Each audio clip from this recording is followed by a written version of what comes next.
Hello everyone, welcome back to the MJ Simplified channel. My name is Mrityunjay and आज हम start करने वाले हैं एक बहुत ही इम्पोर्टेंट टॉपिक डेटाबेस सीरीज जहां हम बिल्कुल बिगिनर लेवल से लेकर एडवांस लेवल तक के डेटाबेस कॉन्सेप्ट सीखेंगे। अगर आप सॉफ्टवेयर डेवलपमेंट सीख रहे हो या इंटरव्यू प्रिपरेशन कर रहे हो या कोडिंग फील्ड में इंटर करना चाहते हो या ऑलरेडी वर्किंग प्रोफेशनल हो तो डेटाबेस समझना बहुत ही इम्पोर्टेंट है। एंड ट्रस्ट मी, मैं इस वीडियो सीरीज में आपको डेटाबेस इतनी इजी लैंग्वेज में समझाऊंगा कि अगर आप बिगिनर भी हो तो भी इजीली अंडरस्टैंड कर पाओगे। In this video we will learn about what is database, what is DBMS, what is RDBMS, difference between DBMS and RDBMS, PostgreSQL installation and pgadmin installation, and basic queries like insert and select or create database with practical examples. So slowly we will move like from one video to another. So in this video we will cover this much only. So without wasting time, let's get started. So first पहले समझते हैं data क्या होता है। Like database समझने से पहले एक स्मॉल कॉन्सेप्ट आता है like what is data. Data मतलब इंफॉर्मेशन, कुछ नहीं। लाइक आपका नाम, कुछ भी, लाइक जो आप सोचते हो सारे डेटा। लाइक सपोज आप सोच रहे हो किसी चीज के बारे में, लाइक नेम, किसी प्रॉपर्टीज के बारे में, किसी आदमी का कुछ भी प्रॉपर्टीज, उसका एक आप उसका कुछ भी कलर हो, कुछ भी जो आपके दिमाग में आता है वो सारा डेटा है। सिंपल। लाइक आपका नेम, आपका मोबाइल नंबर, आपका एज, आपका एड्रेस, ये सब डेटा है। सपोज आपके फोन में कॉन्टेक्ट सेव है, जैसे आपके फ्रेंड है लाइक राहुल और मे बी अमन। सो एक कॉन्टेक्ट्स भी एक्चुअली डेटा है। तो इसलिए जितना कुछ भी चीज़ें जो आप स्टोर कर रहे हो और आप उसको लेकर के आप बाद में भी अगर उसको रिकॉल या कुछ कर रहे हो तो वो सारे डेटा ही हैं। डेटा के बेसिस पे ही हम लोग सोचते हैं चीज़ों को। अब नेक्स्ट कॉन्सेप्ट आता है व्हाट इज़ डेटाबेस। आप समझते हैं लाइक कि डेटाबेस क्या होता है। सिंपल लैंग्वेज में बोले तो डेटाबेस एक प्लेस है जहाँ पे डेटा स्टोर होता है ऑर्गेनाइज्ड वे में, यानी डेटा को प्रॉपर फॉर्मेट में स्टोर करना। रियल लाइफ एग्जांपल लेते हैं। सपोज एक स्कूल में 5000 स्टूडेंट हैं। अब स्टूडेंट को स्टोर करना है स्कूल के डायरेक्टरी में, लाइक डेटाबेस में। सपोज स्टूडेंट का नाम, रोल नंबर, मार्क्स, एड्रेस और उसका पेरेंट का मोबाइल नंबर। अगर ये सब इंफॉर्मेशन अगर नोटबुक में स्टोर करेंगे और रखेंगे तो सर्च करना, अपडेट करना और डेटा लॉस का भी खतरा हो सकता है, और मतलब बहुत डिफिकल्ट है मेंटेन करना। इसलिए स्कूल सब सॉफ्टवेयर यूज करते हैं जहाँ सारा स्टूडेंट डेटा स्टोर होता है। यहाँ पे उसी स्टोरेज सिस्टम को डेटाबेस बोलते हैं। सिंपल एग्जांपल लेते हैं लाइक इंस्टाग्राम, फेसबुक, ये सब कहीं ना कहीं डेटाबेस यूज करते हैं आपका इंफॉर्मेशन को स्टोर करने के लिए। जैसे आपका name, password, followers, post, comments, ये सब डेटाबेस में स्टोर होता है। अब नेक्स्ट कॉन्सेप्ट है व्हाट इज डीबीएमएस। डीबीएमएस क्या है? अब डेटाबेस को हैंडल कौन करता है? Let me ask you first this one, database को हैंडल कौन करता है? Then answer is DBMS. DBMS stand for database management system. Simple language में बोले तो डेटाबेस एक सॉफ्टवेयर होता है जो कि डेटाबेस, सॉरी, डीबीएमएस एक सॉफ्टवेयर होता है जो कि डेटाबेस को मैनेज करता है। फॉर एग्जांपल डेटा को ऐड करना है, डेटा को अपडेट करना है, डेटा डिलीट करना है, डेटा सर्च करना है, ये सब डीबीएमएस करता है। और डीबीएमएस का एग्जांपल हम ये दे सकते हैं लाइक कुछ एग्जांपल्स है पोस्टग्रेसक्यूएल, जो कि हम लोग उसी को लर्न करेंगे सीरीज में। पोस्टग्रेसक्यूएल है, माई है, ओरेकल है, SQL server, all these are examples of DBMS. Real life example समझते हैं लाइक कि रियल लाइफ में मैं आपको कोशिश करता हूँ समझाने का कि होता एक्चुअली क्या है डीबीएमएस। सपोज डेटाबेस एक बिग कबर्ड है और डीबीएमएस एक मैनेजर है जो फाइल्स को अरेंज करता है, फाइल्स को सर्च करता है, फाइल्स को अपडेट करता है। तो यूजर डायरेक्टली डेटाबेस के अंदर काम नहीं करता, यूजर डीबीएमएस के अंदर काम करता है और डीबीएमएस के थ्रू हम लोग डेटा को मैनेज करते हैं डेटाबेस में। ये फ्लो होता है like user to DBMS and DBMS to database. अब क्वेश्चन आता है कि आरडीबीएमएस क्या होता है? आरडीबीएमएस ये बोल सकते हैं like relational database management system. RDBS stands for relational database management system. और हम लोग देख सकते हैं कि इस डेटाबेस मैनेजमेंट सिस्टम के साथ रिलेशनल लगा हुआ है। तो आरडीबीएमएस में डेटा टेबल के फॉर्म में स्टोर होता है सबसे पहले, और जैसे लाइक एक्सेल शीट में होती है ना, लाइक रो और कॉलम्स के बीच में एक रिलेशन होता है डेटा के बीच में, एग्जैक्टली वैसे ही आरडीबीएमएस में हम लोग डेटा टेबल के फॉर्म में स्टोर करते हैं। और इसी तरह से लाइक मल्टीपल टेबल हो सकते हैं एक डेटाबेस में, करेक्ट। लाइक ऐसे एग्जांपल लेते हैं, सपोज कीजिए कि जैसे हम लोग ने स्टूडेंट का एग्जांपल लिया था कि एक स्टूडेंट टेबल होगा जिसमें स्टूडेंट आईडी, नेम, कोर्स ये सब ऐड होंगे। और एक टेबल होगा जो कि कोर्स रिलेटेड होगा, कोर्स आईडी और कोर्स नेम। अब यहाँ पे आप समझ पा रहे होंगे कि पहला टेबल में भी कोर्स था एंड सेकंड टेबल में कोर्स का डिटेल सिर्फ है, तो ये दोनों के टेबल में एक रिलेशन है, राइट। सो लाइक अब स्टूडेंट टेबल और कोर्स टेबल, ये दोनों को लाइक हम लोग कनेक्ट करके एक लाइक रिक्वायर्ड और प्रॉपर डेटा निकाल सकते हैं।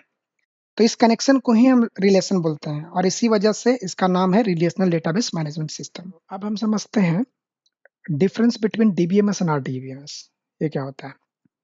सिंपल लैंग्वेज में बोले तो डीबीएमएस डेटा नॉर्मल फाइल्स में स्टोर हो सकता है, रिलेशन नेसेसरी नहीं है, अब स्मॉल एप्लीकेशन के लिए यूजफुल होता है। वेयरएज आरडीबीएमएस डेटा टेबल में स्टोर होता है, डेटा टेबल्स के बीच में कनेक्शन होता है जो कि रिलेशन जिसको बोलते हैं, और ये मोस्टली लार्ज एप्लीकेशन के लिए यूजफुल होता है और ज़्यादा सिक्योर होता है, क्योंकि इसमें हम लोग कुछ कीज लगाते हैं जो कि कॉन्स्टेंट लगता है, वो हम लोग आगे सीखेंगे नेक्स्ट वीडियोस में। रियल वर्ल्ड में मोस्टली कंपनीज आरडीबीएमएस ही यूज करती है।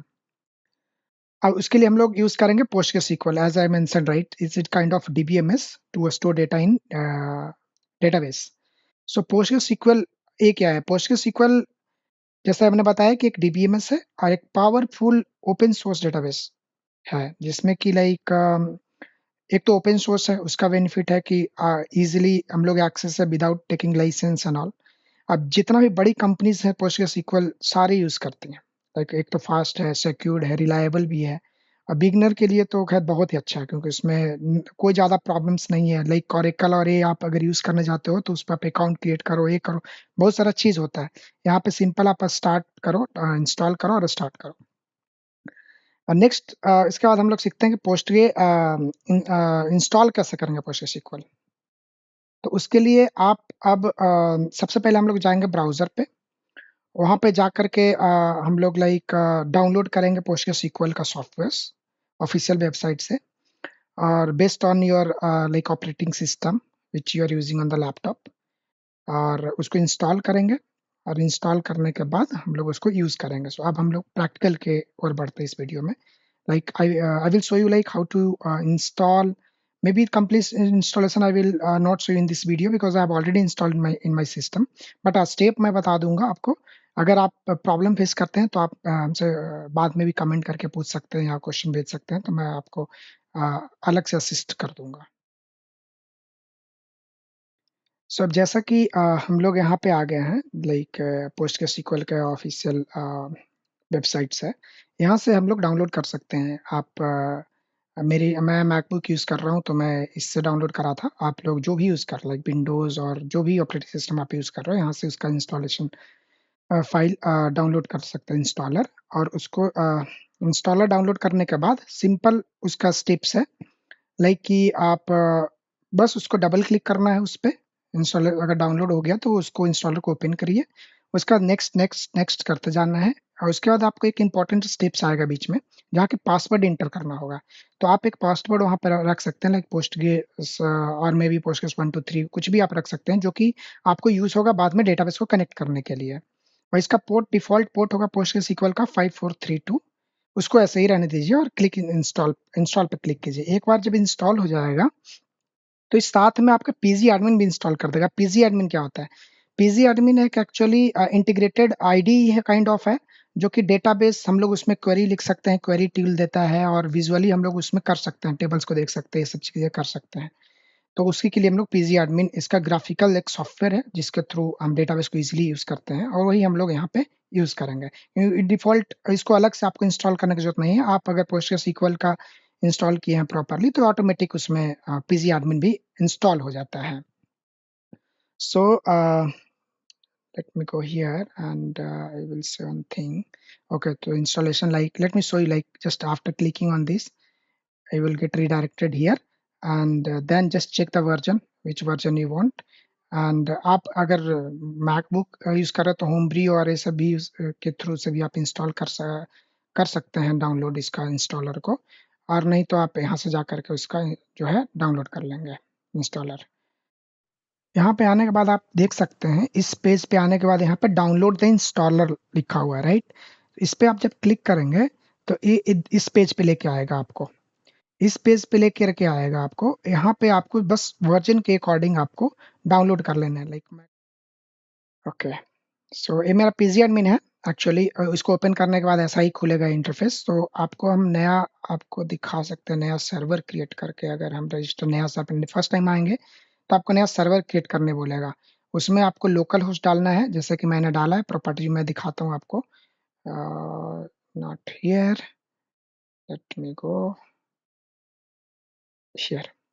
आप देख सकते हैं कि यहाँ पे लोकल होस्ट मैंने नाम दिया है, और इस पे मैंने लोकल होस्ट रखा है। और पोर्ट जो आप इंस्टॉल कर रहे थे उस टाइम उस वाला पोर्ट है। मैंने इसका यूजर नेम डेव यूजर रखा है, और PostgreSQL इसका मेंटेनेंस डेटाबेस है। पासवर्ड मैंने इसका रखा था Postgres ही एक्चुअली। तो डिफॉल्ट आप रख सकते हैं Postgres यूज करने के लिए। तो एक बार कनेक्ट हो जाएगा तो ऐसा खुलेगा। अब यहाँ पे हम लोग दो तरीके से टेबल डेटाबेस क्रिएट कर सकते हैं। आइदर यहाँ यूजिंग दिस ग्राफिकल यूआई हम लोग डेटाबेस क्रिएट कर सकते हैं, या फिर हम लोग इसका क्वेरी टूल भी यूज कर सकते हैं डेटाबेस क्रिएट करने के लिए। तो हम आपको अभी डेटाबेस क्रिएट करने के लिए यहाँ से भी दिखा सकता हूँ मैं। एक मिनट, यहाँ से दिखाते हैं पहले। जैसे हम डेटाबेस यहाँ यूज करते हैं test database, test DB. Simply just have to click on okay. So test database create हो गया मेरा। अब मैं आपको दिखा रहा हूँ इसका कि इसके थ्रू भी क्रिएट करना, लाइक क्वेरी टूल के इसके हिसाब से भी हम आपको दिखा सकते हैं। Like create database, database test db2, इसको आप जस्ट सेलेक्ट करेंगे और इसको एग्जीक्यूट करेंगे। ये देखिए नीचे देख सकते हैं आप, क्वेरी रिटर्न सक्सेसफुली, मींस ये नया डेटाबेस क्रिएट हो गया है। लेफ्ट साइड में नहीं दिख रहा है, अभी इसको रिफ्रेश करेंगे तो वो दिखने लगेगा। यहाँ पे देखिए क्रिएट हो गया डेटाबेस db2। यहाँ से जाके क्वेरी टूल ओपन नहीं करेंगे तो डायरेक्ट इसी का ओपन हो जाएगा। वहां से जाने के बाद इसका डायरेक्ट क्वेरी टूल ओपन हो जाएगा यहाँ पे। अभी हम लोग इस पर्टिकुलर डेटाबेस को यूज कर रहे हैं यहाँ पे। सो अभी हम डेटाबेस क्रिएट कर लिए। अब हम उसमें टेबल क्रिएट करते हैं और उसको देखते हैं कि एक्चुअली उसमें मेरा डेटा स्टोर होता है कि नहीं, लाइक इट पर्टिकुलर टेबल में। So let me go to the PG admin again, go here, let me remove this.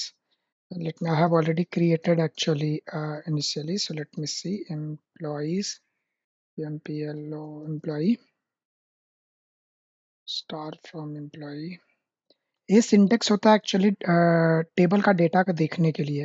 Like select means we are selecting the data from where, from this table. And as I have already mentioned that the employee table was already created by me earlier. So, and this star is useful, used to see all the columns from this table. Like suppose I want to just see the employee's name. So EMP name. In this case, it will only show me the employee's name from this table. Like this, you can see. So let me drop this table, and I will drop employee. Let me drop this. Oh, sorry, drop table, table, drop table employees name. So this command is basically I have used to delete the tables completely, and not data.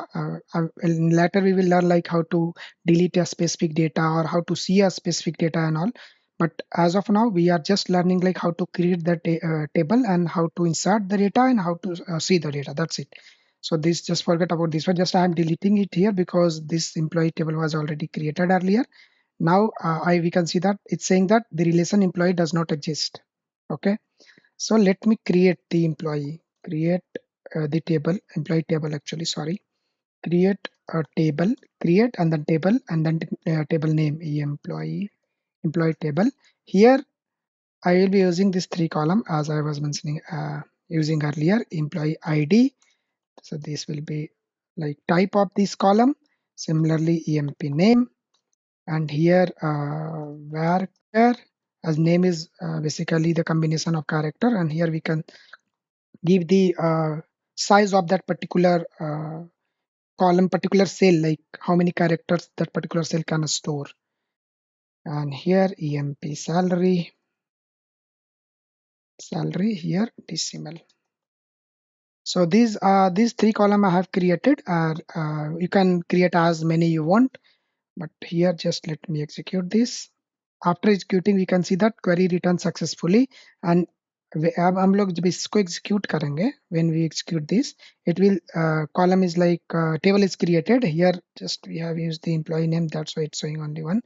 But when I will be using here a star, it will show all those 3 columns from this table. See, with their type. Now I will write the let me explain this one actually, this query first. So here we are using create. Create is command for creating the table, and create and this table. This is also syntax create table.